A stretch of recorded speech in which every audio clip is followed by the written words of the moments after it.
Do you know about quantum entanglement? So अगर मैं बोलूँ कि ये दोनों चीज़ों का अगर मैं टच करवाऊंगी तो ये एक कॉन्टेक्ट में है। ये किसके अकॉर्डिंग कॉन्टेक्ट में है? क्लासिकल मैकेनिक्स के अकॉर्डिंग। क्लासिकल मैकेनिक्स मतलब जो भी चीज़ें हम देख पा रहे हैं उनके बीच में जो स्टडी है उसे हम क्लासिकल फिजिक्स या क्लासिकल मैकेनिक्स बोल सकते हैं। It is a part of physics. तो ये दोनों टच करवाने पर सिर्फ कॉन्टेक्ट में रह सकते हैं। लेकिन अगर क्वांटम मैकेनिक्स में बात करें तो क्या टच करवाने पर ही वो चीज़ें कॉन्टेक्ट में रहेंगी? नहीं, ऐसा हमेशा ज़रूरी नहीं होगा। तो क्वांटम इंटेंगलमेंट क्या होता है? जैसा मैंने बोला कि किसी भी चीज के मेरे पास में दो पार्टिकल है जिनका एक बार कांटेक्ट हो चुका है। अब मैं किसी एक पार्टिकल को, ऐसा समझो कि मेरे पास एक इलेक्ट्रॉन है, मैंने दूसरे इलेक्ट्रॉन को उससे एक बार कांटेक्ट करवा के यूनिवर्स में कहीं भी फेंक दिया, तो क्या अब ये कांटेक्ट में है?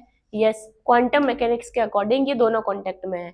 इलेक्ट्रॉन के पास में दोनों स्पिन होती है, प्लस हाफ भी होती है और माइनस हाफ भी होती है। और ये इलेक्ट्रॉन सुपर पोजिशन में होता है। सुपर पोजिशन का क्या मतलब है? एक ही टाइम पर इसके पास में दो स्पिन होती है, यानी कि ऐसा जिगजैग जिगजैग ये स्पिन करता है। प्लस हाफ भी एक साथ होगा, माइनस हाफ भी उसी टाइम पर होगा। अच्छा, लेकिन कब तक? जब तक हम उसे ऑब्जर्व नहीं कर लेते या मेजर नहीं कर लेते। जैसे ही मेरी नजर पड़ेगी उस इलेक्ट्रॉन के ऊपर, तब उसका कोई एक पर्टिकुलर वैल्यू मेरे पास आएगा। वो प्लस हाफ भी हो सकता है और वो माइनस हाफ भी हो सकता है। लेकिन जो दूसरा इलेक्ट्रॉन मैंने यूनिवर्स में फेंका है उसका स्पिन क्या होगा?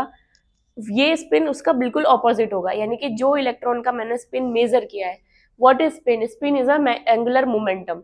स्पिन का मतलब ये नहीं है कि इलेक्ट्रॉन स्पिन कर रहा है, घूम रहा है बार बार। Spin is like angular momentum of the electron. It is intrinsic property of electron. तो जिस इलेक्ट्रॉन को मैंने ऑब्जर्व किया है, मैंने मेजर किया है, उसके जस्ट ऑपोजिट स्पिन किसका होगा? जो इलेक्ट्रॉन मैंने यूनिवर्स में फेंका है। और ये जो दोनों इलेक्ट्रॉन के बीच में कनेक्शन है इतना फार डिस्टेंस पे भी, वही कनेक्शन को हम क्या बोलेंगे? इंटेंगलमेंट बोलेंगे।